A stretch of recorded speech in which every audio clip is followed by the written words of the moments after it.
Welcome to Boss Up Goddess. I'm Elizabeth Ann Atkins, and I interview trailblazing women who share their wisdom to help us live bigger, better, and bolder. The woman you're about to meet does exactly that, almost literally. She is actually a rock climber, and she's so dynamic because she is on a mission to help women ignite the fire within, empower ourselves, and step forward fearlessly into a whole new life and way of thinking by empowering ourselves with our skills, talents, abilities, and new language. So I want you to meet Nicky Dyal. Welcome, Nicky. Hi everybody. Thanks for having me, Elizabeth. Oh, I'm so excited to talk with you, Nicky, because the first time I met you, I was so intrigued by the things you talk about and the spin that you put on things. And one of them is a topic that I've heard mentioned before, but nobody has ever broken it down like this: toxic masculinity. What is that, and why should we care to take action about it? So, toxic masculinity to me is basically like a form of supremacy. And all supremacies say that like one type of person is better than another type of person. So, a basic definition of toxic masculinity is just that like there's a group of people out there that think that men are better than women. I like to take that definition one step deeper though and talk about the prioritization and like orientation around the fact that things that happen in your mind, things that are of the mind, are more important, more credible, um, more valuable than things that exist and come from the body. So that's the definition that I like to take. That we've all heard the phrase mind over matter as like a goal or way we should live, like always put your mind over matter. To me, that's like the core of toxic masculinity, that our minds are more important than what our bodies. So that's where things start to become toxic when, in my definition of things. Mhm, mhm. Wow, that's fascinating. And clearly, all of that permeates everything in the world, pretty much: relationships, business, politics, everything. So, Nikki, can you just define what is your mission? Because to me, you are like this sassy, fun, high energy, innovative trailblazer who just creates this whole new language and vision for all of us. What is that mission?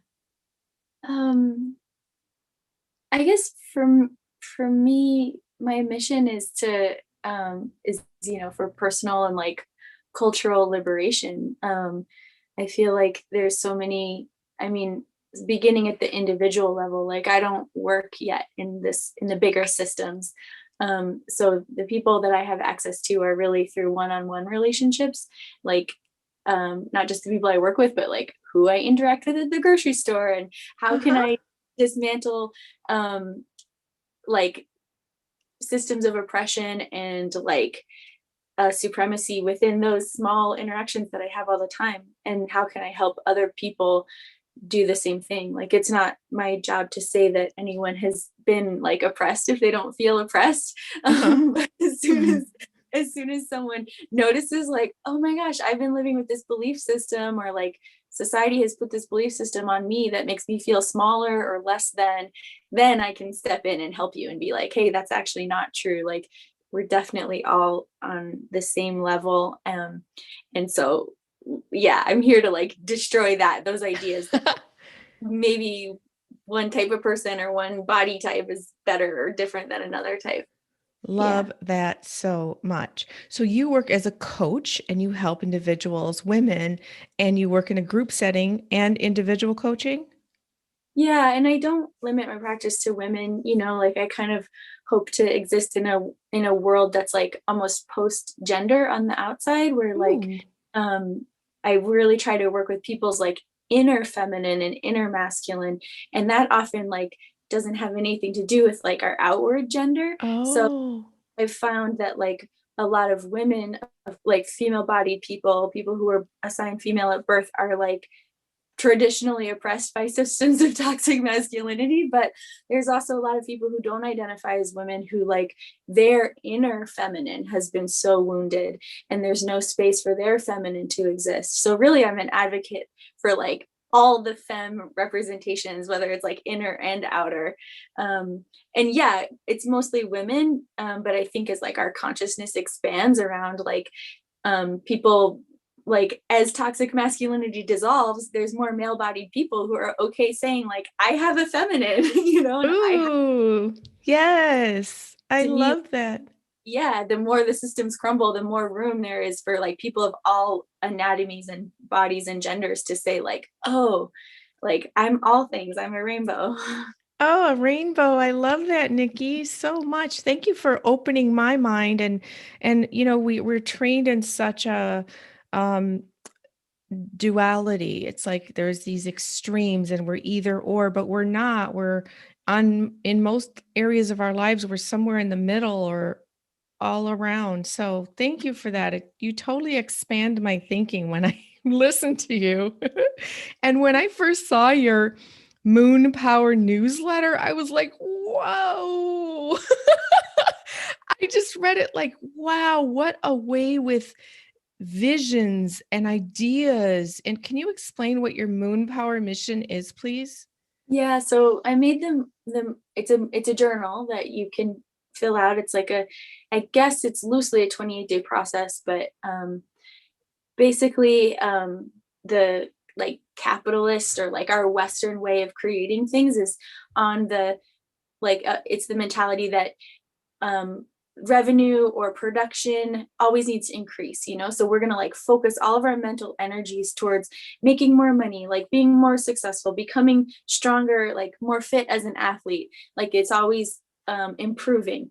And but I took a look around at nature and also my own body, and I was like, and history, and I was like, wait, like things aren't always improving for me. I see much more of a cycle, in the seasons. There's like the inner time of winter, and then we open up in spring and like the full glory of summer, and then the retreat of fall. So I saw that in my body. I'm someone like female body person, I have a period, so I saw that those cycles reflected in my own body and my own energy levels throughout the month. And so I created Ooh. the Moon Power Journal to help people really sync up with like the season that their body is in through each week of the month. Ooh. The assumption that the assumption of toxic masculinity is that what is normal is like how men can do things, which is on a straight line, always the same. But women's body Wow. changed so much through the month that there's no way, even the hormones that are changing in our body change how we think, change our body, change what we're good at. And so Moon Power Journal helps people identify what their aptitude is at different times in the month, so you can like plan either a creativity or productivity cycle that mirrors what you're like naturally good at that time. And it's different for everyone. Like I can say, during this week I'm good at this, but it might be different for you. And so the Moon Power Journal is really like a process of like inner work and self inquiry to be like, how can I honor what my body is good at and not force myself to be doing things that like become unmanageable or then create reasons to like hate yourself because like you're not good at doing it that time. Yeah. Wow, that is so powerful. Wow. So when we get into the flow of our body's natural rhythms on that 28-day cycle, we can maximize our productivity, creativity, rest, relaxation, right? Because Yeah. mhm. I love that organic, like getting in sync with yourself, right? Yeah. Yeah. That is so powerful, Nikki, because we are all like in this sort of go, go, go mode and going against the grain of ourselves and what our bodies are telling us. We're looking at a clock, we're looking at a calendar, we're looking at what the outer world is telling us. But when we start to tune into what our body and our intuition is telling us, that's where our truth lies. And that's where our genius zone can be accessed. Wow. So I definitely want to share how people can get in touch with you, Nikki, and participate in your programs and learn all these dynamic things that you're teaching. Yeah, of course. I mean, the easiest way is just my website, which is thunderandsage.com, like Mhm. thunder in the sky and sagebrush. I love it. Okay. So thunderandsage.com, and you can learn all about me and some other things that I believe. And also for your listeners and your audience, if anyone's interested in, I think I made it $5 off my Moon Power journal. You can just use the discount code Elizabeth. Um, Oh, yeah. that's so cool. I'll put it all in the description box Yeah. so you can go to her website and the the discount code. That's so cool, Nikki. Thank you. Mhm. So it's an actual journal. Yeah, it's a hard copy. I believe in like material objects. Like so much of our life is digital these days, and it's so nice to like put a pen to paper. And people, a lot of people are like, oh, there's an app where I could track my period, but to me the point is everybody's body is different, and like even I encourage even people without periods, like women who are postmenopausal, or women who've never gotten a period, or even trans people. I really encourage to use the book because it's just an alternative to that mentality of like go go go, produce produce produce. Like Hmm. the weeks of the cycle that I have are dreaming, or resting, um, doing, being, and dreaming. And so like Oh. those things are accessible to anyone. Like we all need periods of rest in order to then go out in the world. We all need time during the month to dream, or else our creations are completely ungrounded. So like Hmm. the times of introspection, like maybe while you're bleeding, like is really nourishing time to be like, what do I want to do this month? Like what's calling to me in my downtime? Otherwise you're just like, or not, we all can just like kind of be ungrounded and send our energy different directions without knowing that it's like connected to our deepest desires, like our truth for how we want to live, stuff like that. So Hmm. that's what it was about. I want it to be for more than just women. Yeah. Oh, beautiful. So people, all people, regardless of labels, human beings, Yeah. right? Okay. Mm-hmm. Human beings can use the journal. Now, I love that it's called moon power because the moon, we know it influences the tides in the ocean. It influences our bodies too. Like during the full moon, I can't sleep. I call it full moon insomnia. So I just Mm-hmm. have to roll with it. Instead of fighting it, I just stay up later working. And then as soon as the moon gets the full moon is over, I'm able to sleep longer and deeper. And it's awesome, but I've just recognized it. And then understanding the cycles too, Nikki, of the new moon being the great energy time to start something. So the journal, it's like you can start something. That I love this concept. Thank you so much for introducing that and sharing it. And journaling is such a powerful act. And the actual physical act of writing, talk to me about that because I'm so with you on that. I don't want an app. I want to write on some paper with a pen. Yeah. I mean, yeah, I think we're just on the same page. It's so good. It's like, I think like different things, it's like a different speed for me. I can like, when I'm writing with a paper and pencil, like it's slower than I can type. Like I can type really fast. So I think using pieces of paper and a pencil helps slow down my thoughts, Yeah.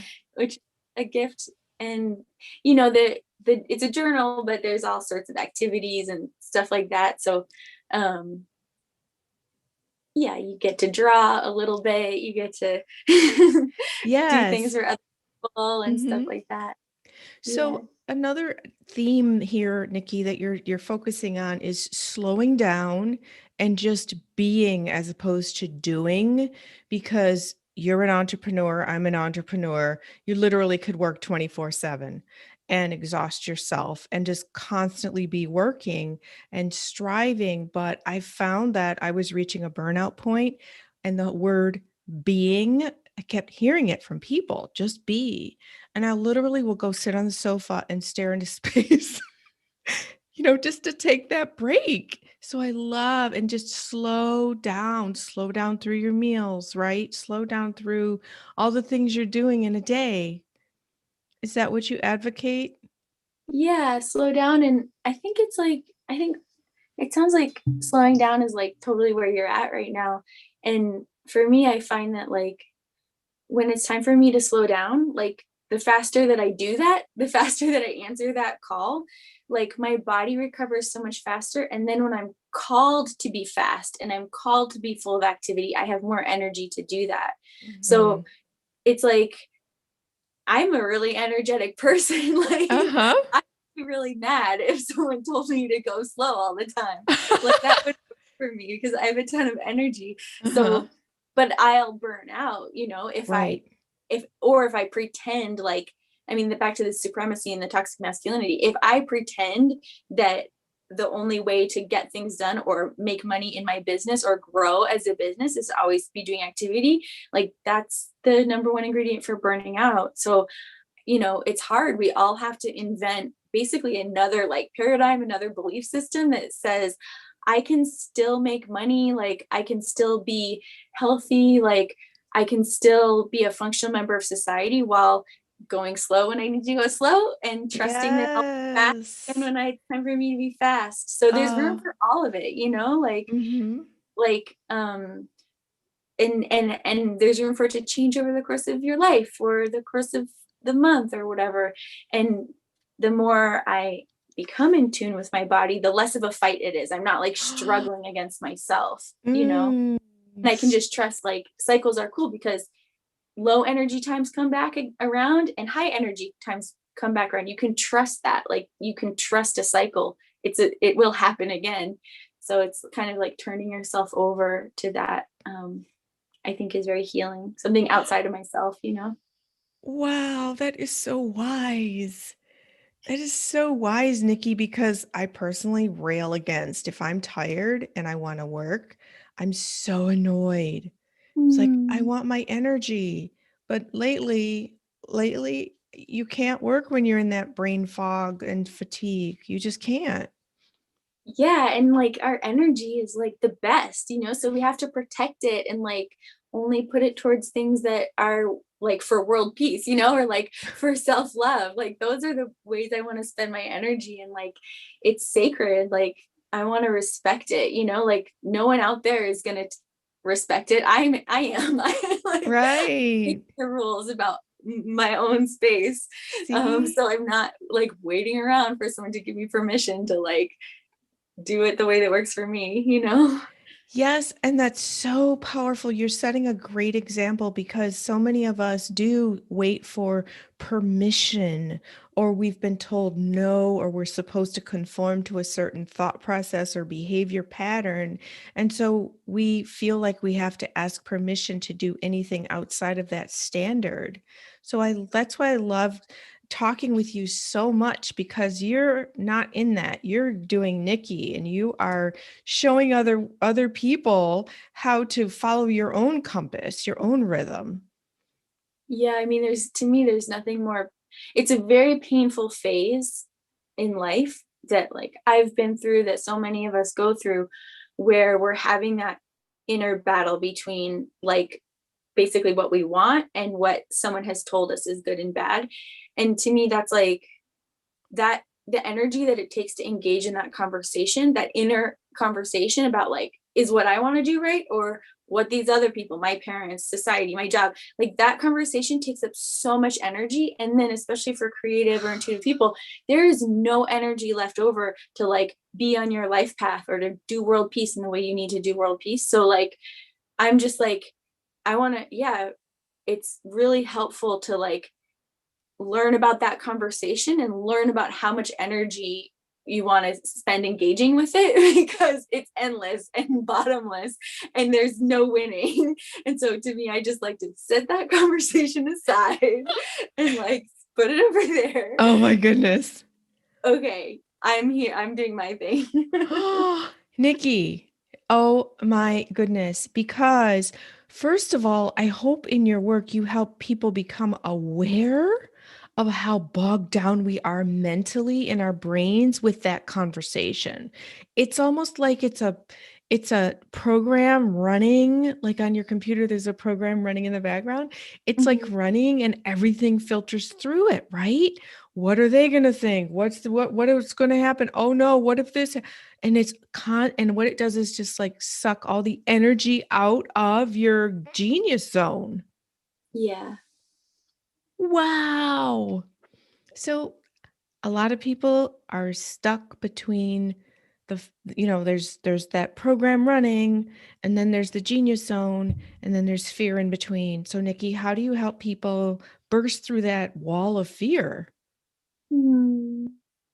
I mean, I think everybody's different, like what works for some people doesn't work for others. Like, um, we also have like, mm, yeah, I really care about this answer because, like, to me, it comes down to like respecting everybody's bodies, like there are some people like, um, you know, there's some people that you can just tell them like, hey, get over it, and then, Oh. you know what I'm saying? Like, that's an option. It's an option to just be like, old thing, new thing. There's other people like, I'll talk about rock climbing, like a lot of people are afraid of heights, and there's some people that need to go up a little bit at a time and then come down, and then the next time they can go a little higher and then come down, and then we talk about it, and they're busting through their fear a little tiny bit at a time. Some people are like that. And then there's other people who you can just like put at the top of the mountain and be like, see, it wasn't so bad. And then they're like, oh yeah, totally. It's fine. No big deal. So like, I feel like Wow. it's kind of about learning about yourself and like your own relationship to fear, like Hmm. I can guide that. I can guide that like experience of getting to know yourself, but I really want it to be like respectful of like your style, or like, Oh. like some Uh-huh. people need an outside push and some people want it to all come from within. Like, yeah. Hmm. I love that so much. And the metaphor of rock climbing for life is so powerful. Do you apply that often in the work that you do? Oh, well, yeah. I mean, rock climbing is really scary and dangerous. So like, Okay. like it's really scary because you always think like, unless you do things right, like the danger is real, but if you do things right, then there's no danger. So it's kind of like, it it's really teaches me to learn like, is this thing that I'm scared of something that's actually going to kill me, or am I just scared? And like, I think to have a conversation about that and just be really real is helpful. Because like, honestly, like running my own business, I don't think that there's any business decision I could make that would kill me. Like, Ah, right. I really can't think of anything like, but Wow. in rock climbing that could happen. So it really like puts things into perspective, like, Oh my goodness. What does it yeah. feel like when you're up? I saw photos of you like rock climbing online, and what does that feel like when you're like on this like sheer wall of rock and you're just holding on? It's like, and you've got all these ropes. It looks amazing. I mean, for me, it's like the funnest, best feeling. And like, I mean, I part of me when I do that, sometimes I want everyone that I love to like have that same experience because it's so liberating and just like it's like a experience of like oneness, but also like complete, it's like beautiful because you're connected to everything but also through yourself, so it's like very spiritual, blah blah blah. But um sometimes I want everyone that I love to be up on the cliff with me, but I know that that's not everybody's path, like Uh-huh. other people find that same feeling of like, of both like little self and big self and connectedness. Some people find that like playing music, or some people find that in like making art or connecting with their family. Like there's so many different ways to access that, but Mhm. I like my way. So I love it. Oh my goodness. How liberating and how exciting. You must have the most tremendous sense of accomplishment when you've climbed a scaled a rock or a mountain, really, right? I don't know. It's all, I think it's like anything. Like once you find the goal, you're thinking about the next one, like, Uh-huh. or once if I do something that felt intimidating or hard, like I mean, like all challenges in life, the minute you do it, you're like, oh, that wasn't so bad. Like, yeah. Oh, I love that so much. So, do you have any upcoming courses where people can sign up to learn more about your teachings? Oh yeah, well, definitely starting next Monday is I'm doing a 3-week series on femme identities that have been marginalized. So there's sort of like stereotypes or archetypes that I'm working with for this class, and they are that of being a brat and being a daydreamer and being a crazy cat lady. And I picked those three because I feel like those identities are like um have a lot of like magical offerings for the world, especially right now as we go through so many like upheavals socio-politically, racially, economically. Like we need more magic people, and the patriarchy has used all of these words as an insult. You know, like nobody wants to be called a brat. In school it's like, get your shit together, don't be a daydreamer. Sorry, I swore. And then It's like, okay. you know, cat ladies are crazy. So the patriarchy has turned these words all into insults. And I'm saying Oh my the more goodness. something is like insulted and like demonized by the patriarchy, the more magic it has. So I created this series just to like bring those magicians to the front, you know, like there's too much they have too much wisdom and intuition locked inside. And of course the patriarchy is afraid of that, you know? Whoa. Okay. Brat, dreamer, and cat lady. Now, I saw in your email you had your aunt, right? And she lived to be 94 and she was a cat lady and she just did her own thing her way, right? Yeah, Auntie Margaret, she is 99 actually. Yeah. Oh, she was 99. Okay. Auntie Margaret. And there was a picture of her and she just looked like she rocked her own world. Yeah, she's really cool. I'm so grateful for my like female lineage. I think probably it was really hard for them to be alive at the times that my ancestors were alive as women and artists. But when I think about like how amazing and creative they are, I feel so blessed that like those are my genes. Like they're so quirky and amazing and like, Oh. yeah. That's beautiful. I get that about writing.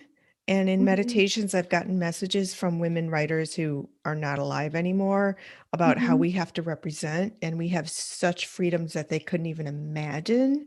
In fact, mhm, they were killed for doing some of the things that we do. Healers, storytellers, spiritual beings. So we have to represent and make the impact that they weren't able to make. mhm, And that message is really powerful in all the work that I do, and clearly what you're doing as well. We really are obligated to awaken this power, and you're helping people awaken that power, Nikki, in such a unique way. And like, I love how you just said it's magic, but it's been demonized mhm, so that it can be shut down, controlled, erased, shamed, um, unplugged. And so you are just like this, in infusing it with power and energy and fire. I'm so excited about this. Wait, let's just say that again. Brats, dreamers, and cat ladies. What's a cat lady specifically? Oh, a cat lady. I mean, I'm also talking about the word pussy, which has also been totally co-opted. But cat ladies are kind of like, well, they usually have a lot of cats for one thing. Well, duh. Okay. It's like being a cat lady comes kind of like some of the stereotypes around that, you know, or that like this, you know, usually it's a woman, like she can relate to animals but not people, like Oh. she's lonely, like she doesn't, these are the negative stereotypes, like she doesn't know how to have human relationships, so she's stuck with cats. And maybe they're Okay. stinky and maybe her house is messy. But to, yeah, so that's, I think that's kind of the stereotype, you know, or like this person is over giving, like they'll feed all the neighborhood cats, you know, they'll spend all their money on cat food for the neighborhood cats, and everyone's mad that there's all these feral cats around, and she doesn't take care of herself. Instead she's like Oh. over giving, and so those are the negative stereotypes. Mm-hmm. But in my class I really want to talk about like the beautiful connection that people can have with the animal world, and like how unseen and unspoken communication is like just is as worthy and important as communication between humans that we can hear, and how healing that is, and like how like to live a life in service to animals is like so beautiful. And we've like called those people crazy, like whatever, it's her money, she gets to spend it how she wants, like Right. Yes. Yes. that's like what's the problem. Well, I'm a champion of cat ladies. I don't even own cats, but I just I love so many cat ladies in my life that Uh-huh. Uh-huh. And yeah. then, so the word brat, how does that apply to us as adults? Oh, everyone is a brat. I don't think it's about age. Like like brattiness, again, to explore the stereotype, is like being demanding, using a high pitched tone of voice, or being sexy at the same time as asking for something. Even like a certain, if there's like an aesthetic involved with brat, which people might label as like tacky or not classy. And I feel like it's really important to reclaim that, because women are told that they can only be sexy, but then are completely like shut down for how they do that sexiness. And I think that's all tied up in brat.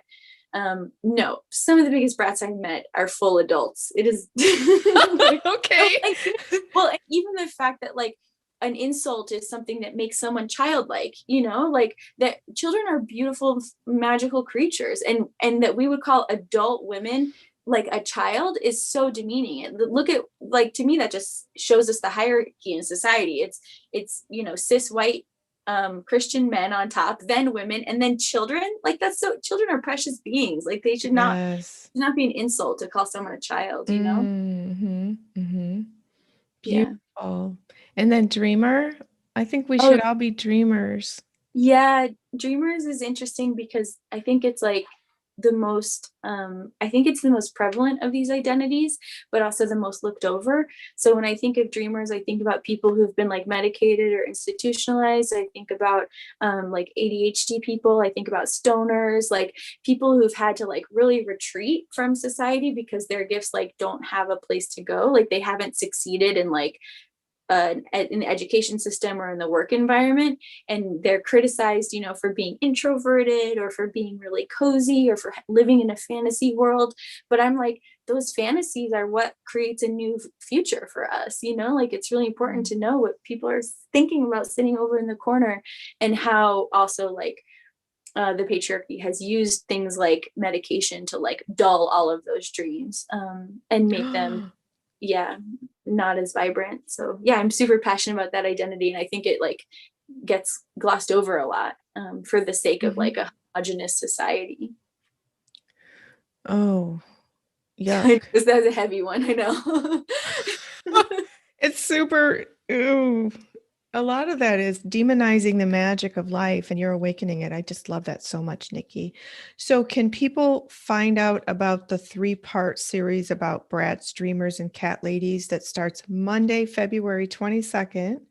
And what Yeah, time does it start, Nikki? it's 7:30 on Pacific time, on Zoom. Yeah. Oh, 7:30 Pacific, which is Hmm. 10:30 Eastern. Okay. Hmm. On Zoom, and it's a 3-part series. And can Hmm. people find it at thunderandsage.com? Yeah, totally. thunderandsage.com/brats, or you can just click around and you'll find it. Okay. That sounds fun unto itself, just signing up for something that has the word brats in it. I'm in every step of the way.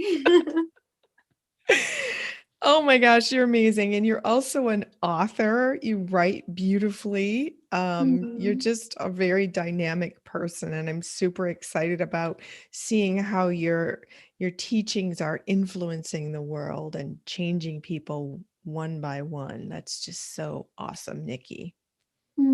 Thanks for having me, Elizabeth. I appreciate it. Oh, you're welcome. You're welcome. I really admire your courage and your pioneering spirit to do your own thing and serve as a trailblazer. And that's what Boss Up Goddess is all about because you're a boss, you're an entrepreneur, you're a boss of your own life, and you're a goddess in that you have empowered your mind, body, and spirit to live your highest truth and be a positive, powerful impact influence on people everywhere. So, for that, thank you, Nicky Mm. Dyal. Oh, thank you, Elizabeth. Yay, thanks for the work you're doing too. Oh, thank you. It's to showcase Mhm. people like you. All right, Nikki. Well, all the information about your programs will be in the description box so people can get in touch with you and sign up and learn more about all the cool things that you're doing. Great news. Thank you. Okay. Thank you, Nikki. Bye. Bye. Hold on just a sec, okay? Okay. All right. And thank you, all of you, for joining us tonight, where you got to meet Nicky Dyal, the very dynamic teacher, author, rock climber, entrepreneur, who's here to share with us some mind and heart and life opening ideas that can help us step forward fearlessly and fiercely to boss up, goddess. Please do like, share, subscribe, comment, and click the notification bell so you'll know every time I go live or upload a new video. Meanwhile, boss up, goddess. You have the power. I'll see you next time.